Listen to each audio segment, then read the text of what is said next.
You're listening to WRUULP, Savannah, Georgia, 107.5 FM, WRUU.org. We are Savannah Soundings, community radio with global soul. Check, check, 1, 2.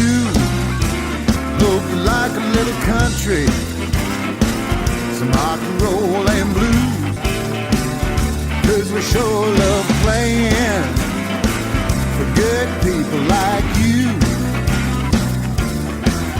Let me know if you can hear me. Check, check, 1, 2.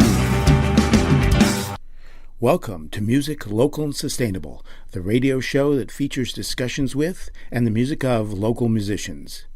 I am your host, Dave Lake.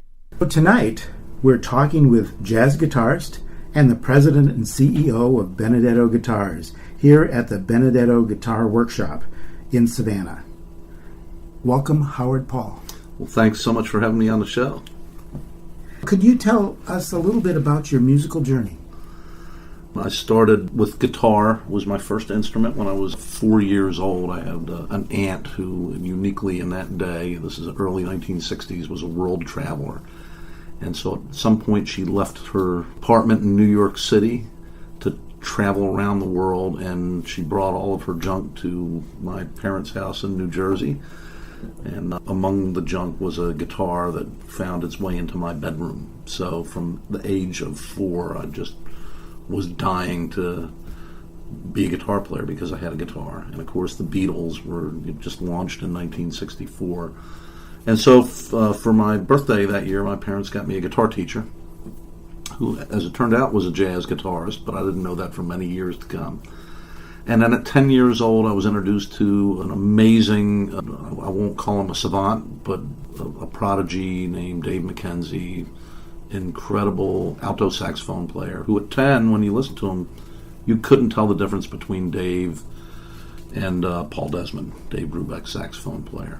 And so his father insisted that I come to their house. They had a basement, a dungeon, and that's where we would start listening to Dave Brubeck, and he introduced me to Miles Davis and Charlie Parker, and that was my first real taste of jazz. And since that age, since I was 10, I really haven't played any music other than jazz. I've gotten stuck in the occasional wedding gig where I had to play a few Elvis songs, or Jeremiah Was a Bullfrog, but really from 10 years old on, everything's been jazz.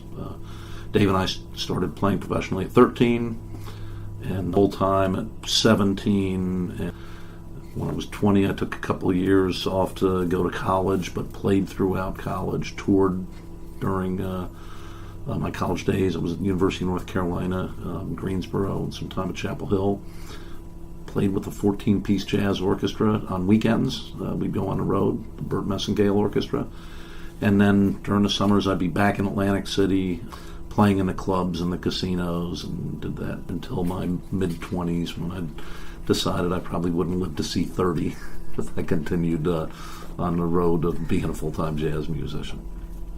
What do you mean by that? Well, it was the early 80s, and it was a rough time in the entertainment industry. I was in Atlantic City, which was casino capital of the East Coast, and the mob capital of the East Coast, and probably the cocaine capital of the East Coast, and so I was a jazz guitarist, dating showgirls and living the life, and playing gigs until 6 or 7 o'clock in the morning, and going back at it again later in the day. So I really felt like I looked at all of my close friends who were all much older than me. They were all kind of the last generation of big band players who were left to die in Atlantic City, and they were miserable. They didn't like the club owners. They didn't like the commercial gigs they had to take. They didn't like teaching. They were in many cases alcoholics or drug addicts. They had been divorced. They didn't have any background or backup, and there were no real schools to support music education. So I looked around at the people who were the finest jazz musicians anywhere, and they were all miserable, and I saw myself falling into that trap. So when I was 26 years old, I guess technically, I enlisted in the Army just to get away from being a professional musician. And spent the next 10 years as an Army officer. Enlisted, got somehow miraculously into officer candidate school, and spent the next 10 years as an Army, mostly transportation and logistics officer. So nothing to do with... Did you play any music at the time? I never stopped playing. Okay. Guitar, one of the great things about being a guitarist is you can take it almost anywhere. And so I played in the deserts of Iraq during Desert Storm.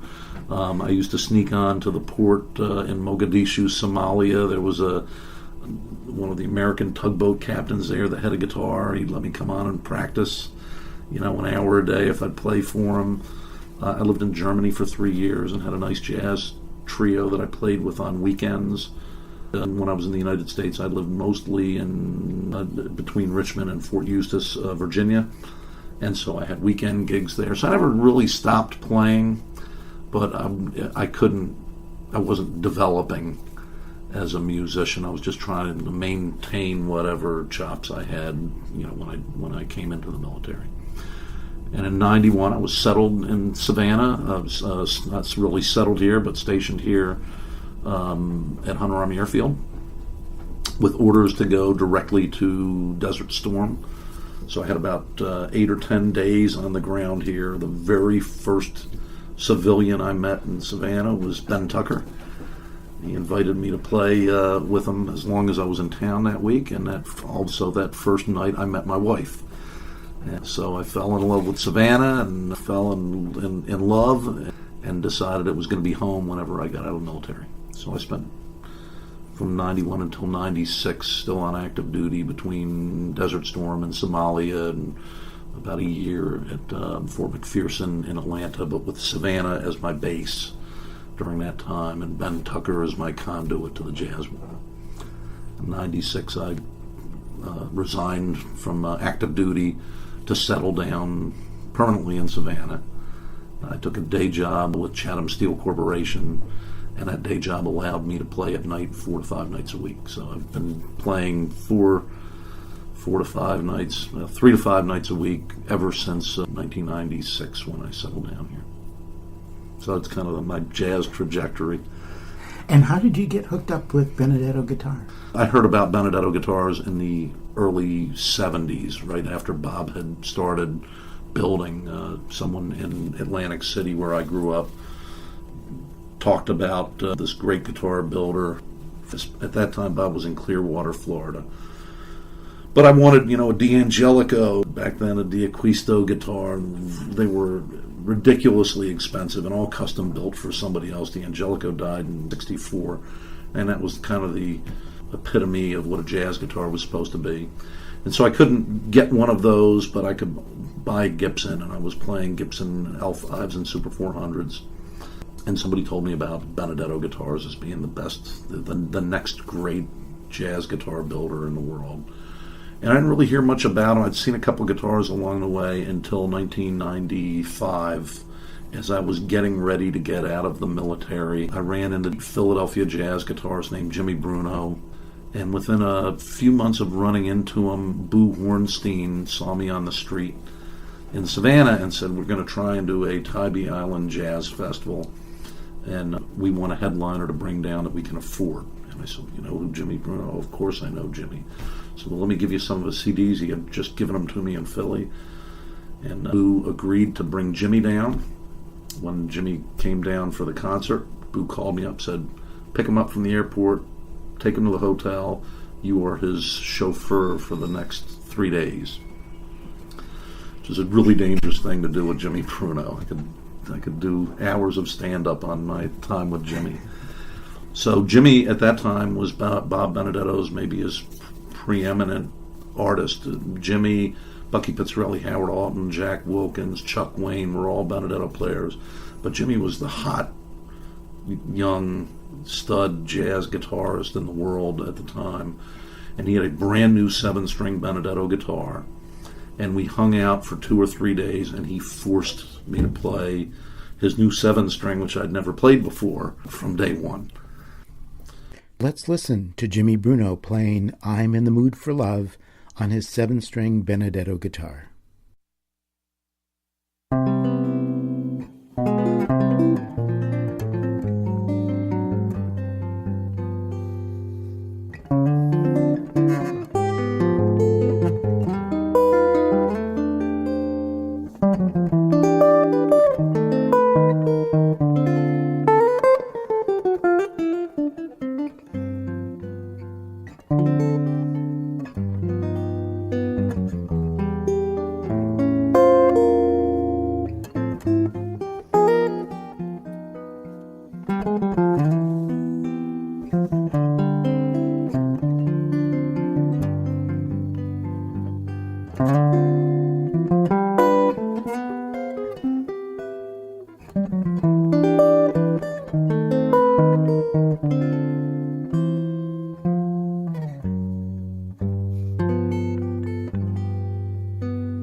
And so by the end of a very long, drunken weekend, I called Bob Benedetto and ordered a guitar from him. Didn't know him, had never met him, Back then, it was a 2.5-year wait, and his cheapest instrument was $10,800.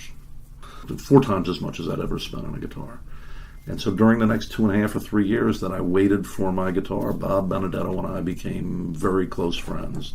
He and his wife Cindy would drive back and forth to Florida. They'd stop in Savannah and spend the night with us or have dinner with us, or I'd meet them on 95 for breakfast, or if I was going to Orlando for something for Chatham Steel, they'd meet me in Tampa, Orlando. So it was a really good friendship. And after I received my first guitar, I became one of Bob's artists. In '99, Bob signed a licensing agreement to have Fender build Benedetto guitars at their custom shop under his supervision. That relationship lasted from '99 until 2006. And during the relationship, Bob and Fender both, I think, realized that a gigantic rock and roll company like Fender, the biggest guitar manufacturer in the world at that time, really wasn't an ideal fit with the very small and very high-priced jazz guitar marketplace. And so Bob kind of wanted out, and Fender wanted to keep him, but as a blue-chip company, not to really develop the brand any further. And so Bob called me one day. I was the one guy who he knew that was both a jazz guitarist and had a business background in Chatham Steel. Said, what would you think about helping me take the brand back and building a company with me?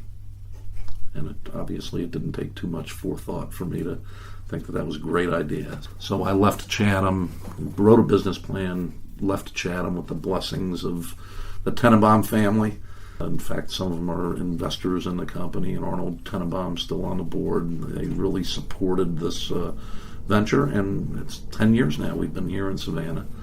Bob was chairman, I was president and CEO, and we established the company from the ground up. So that's how we met and why I stumbled into the company. So what kind of advantages do you see for Savannah for having a world-class guitar workshop here in Savannah? Well, I think any best-of-class company, no matter what you build, is something that in any area should be proud to have and to tout. And we probably don't do enough of that. There's a guy who does nothing but make captain's chairs and seats for super high quality, 120 foot and above, ultra deluxe yachts. And they make them in Savannah, and they may be the best in the world or the best of class in the world. Clearly, Gulfstream is a best of class in the world, much bigger kind of manufacturing company. There's a wonderful furniture maker here, Greg Gunther, who makes some reproduction and is probably most famous for restoration of museum quality 17th and 18th century furniture, and he's probably the best in the world at what he does, or certainly among a very select few. When you have companies like that, that says a lot about the city you live in, because Benedetto is an example. We don't have to be here. We could be anywhere. We're here because I love Savannah. I love the city, and I think it loves me back. It loves what we bring here back through the kind of cultural opportunities they present to me as a musician, and a Benedetto as a guitar company. That we have relationships with hotels like the Mansion on Forsyth Park, Richard Kessler, and with great folks at North Point Hotels who own 7 or 8 hotels in town. Whip Triplet has done some things with Benedetto guitars. So there's a symbiotic relationship between these really small, very elite companies, and it has nothing to do with whether you're profitable, has nothing to do with how many employees you have, it has nothing to do with how many boards you participate on. It has to do with being the best in the world at what you do, and a city that sort of embraces that quality of art, whether it's food or furniture or musical instruments or jet planes. I think Savannah does a pretty good job of embracing it. Who are some of the artists that use Benedetto guitars? Over the years, we've had a lot. Last 3 generations, I'd like to say, of great players. Bucky Pizzarelli, Chuck Wayne, Johnny Smith owned and played Benedetto guitars. Kenny Burrell still owns and plays a Benedetto guitar. Howard Alden, Jack Wilkins, Jimmy Bruno, Frank Vignola, Martin Taylor's played and still owns a Benedetto guitar. Peter Frampton owns and plays one from time to time. Bernie Williams, the New York Yankees center field legend, owns a couple Benedetto guitars and plays them. And then more modern or younger generations, obviously Pat Martino is one of our greatest players and a big influence on other generations. But over the last few years, we've really made an effort to try and bring in the best artists and the best educators. So Dave Stryker, for example, is a new Benedetto player. He comes to Savannah often with the Lincoln Center. During Swing Central, he's the jazz guitar cadre for them, and he's a Benedetto artist and teaches at University of Indiana. Fareed Haq, who's an incoming Benedetto artist, tours with Diane Reeves, has been here many times. He's a new Benedetto artist. Chico Pinheiro, one of the premier jazz guitarists from Brazil, he's the new school of jazz from Brazil, is a Benedetto artist. 7 members of the faculty at Berkeley, including the chairman of the guitar department, Larry Bayonne, is a Benedetto guitarist. The jazz guitar chair at the University of North Florida, Barry Green, is a Benedetto player. The head of University of South Carolina's jazz program, Bert Ligon, piano player and guitarist, is a Benedetto artist. So it's pretty much most of the major jazz guitar programs in the country, either the chairs or the professors are playing our instruments. And then from the younger generation, we have Andreas Oberg, great Swedish jazz and gypsy jazz guitar player. Andreas Verratti, the now 18-year-old virtuoso who's working under Quincy Jones' management. We've just brought on under our fold, of course, Dan Fanley from Pink Martini, who's from a younger generation of jazz guitarists. The jazz guitarist who just won the West Montgomery competition has a Benedetto Pat Martino model. The 2 of the runners-up in the West Montgomery competition have ordered Benedetto guitars.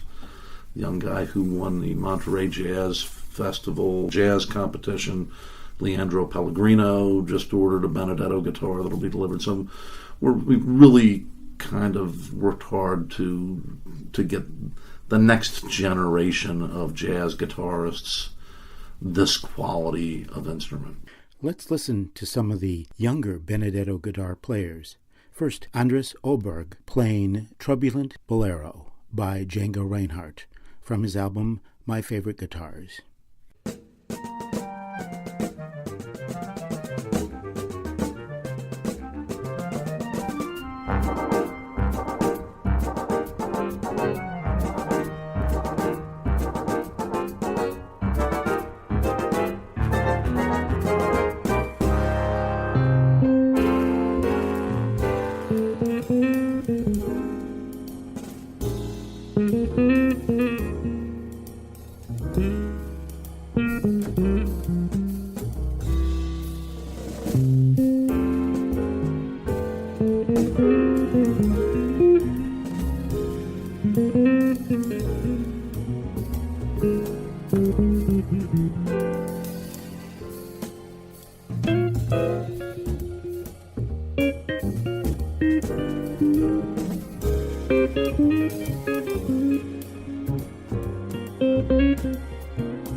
Next, let's listen to Dave Stryker playing Joy Spring from his album Blue Strike.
Now let's listen to Chico Pinero playing Tempa M3 from his album Chico Pinero.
I should say, we only make about 100 instruments a year, so it's not a huge company, and we can't give them away. But these guys have to buy their instruments, and they're not cheap.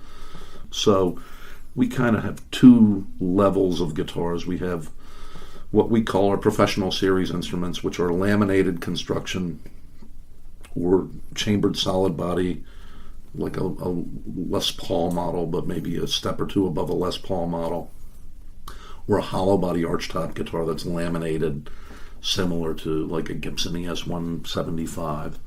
Those range in price from about $4,500 to about $7,500, and that's for us. That's an entry-level instrument, but it's maybe the last instrument you'll ever need if you're a touring, gigging jazz musician.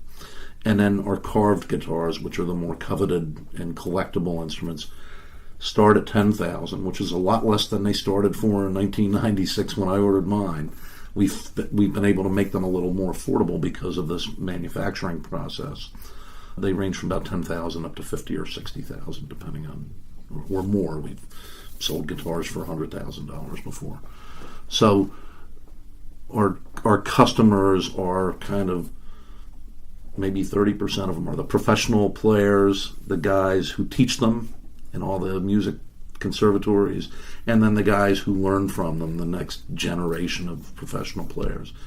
And then a bigger chunk, maybe 50% of our customers are professional doctors, lawyers, professors, engineers, dentists, bankers that can afford whatever they would like. They have expendable income and are really devoted to jazz guitar. Maybe they started playing jazz, played their way through college, went off to law school and did other things, and now they're in their 40s, 50s, or 60s, and they're really seeing the light at the end of the tunnel, and they want to be able to play again, and they can afford the best.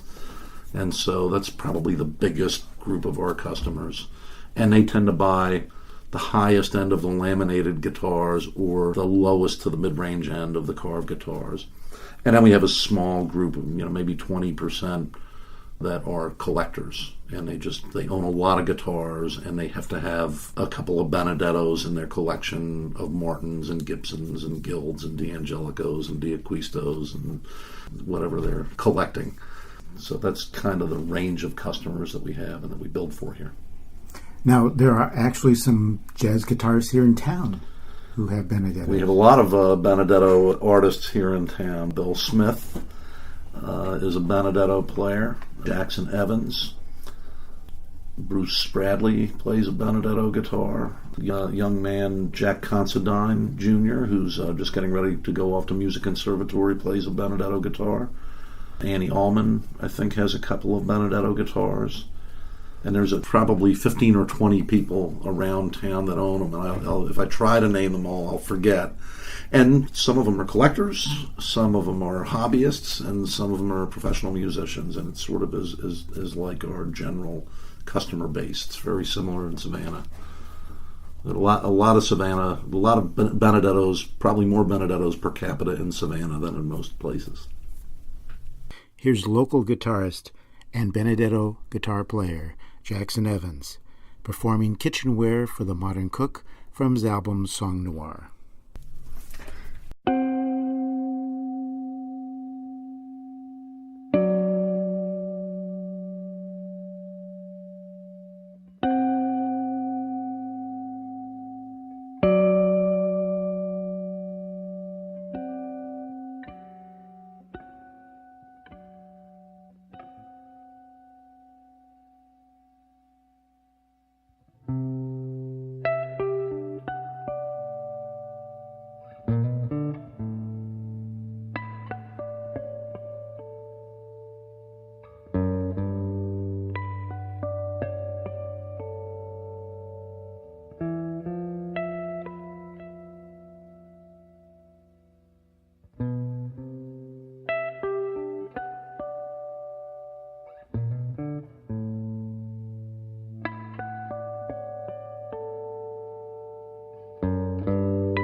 What makes a jazz guitar different from, say, a rock and roll guitar? Yeah, that's a great question.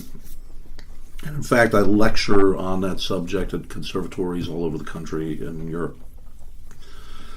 Because most guitarists don't know or think about the architecture and history of a jazz guitar. So the short version is a jazz guitar was invented in the 1920s, 1922, by Lloyd Loar, who worked for Gibson Guitars. And he created the first Gibson L5 model, which was part of a family of instruments, the F5 violin, and he made an M5, I think it's an M5 mandocello, and so if you back up a little bit before 1920, the guitar was a parlor instrument, a stepchild of the musical instrument world. It was intended for folk music and dance and to back up a singer in a parlor environment. And the reason is because guitars beginning in the 1600s and through their development are originally gut string and eventually nylon or steel string instruments. Those guitars with the flat top and the flat back and the oval sound hole, the architecture has a flat top and the bridge is literally glued right to the top of the guitar. So when you begin tuning a guitar like that, as you make the strings tighter, you're putting tension on a bridge, pulling it forward. And eventually, tighten it up long enough, or it gets too cold or too hot, or the glue lets go, that bridge will rip right off the top, or warp, or even cause the top to implode. So, in order to keep that from happening, underneath of that flat top, it gets a lot of bracing in order to keep it flat and thin and resonant. And as the result, the bottom line result is it can't project. It sounds great to the person playing it. It doesn't overpower the singer, but it's not of an orchestral volume that allows you to hear it when played with other fine European design instruments. So Up until 1920s, the guitar was strictly a parlor instrument, and even into the 1990s, you couldn't go into Juilliard and get a degree in guitar because there was no legitimate classical music repertoire written for that instrument because it wasn't loud enough to project through an orchestra.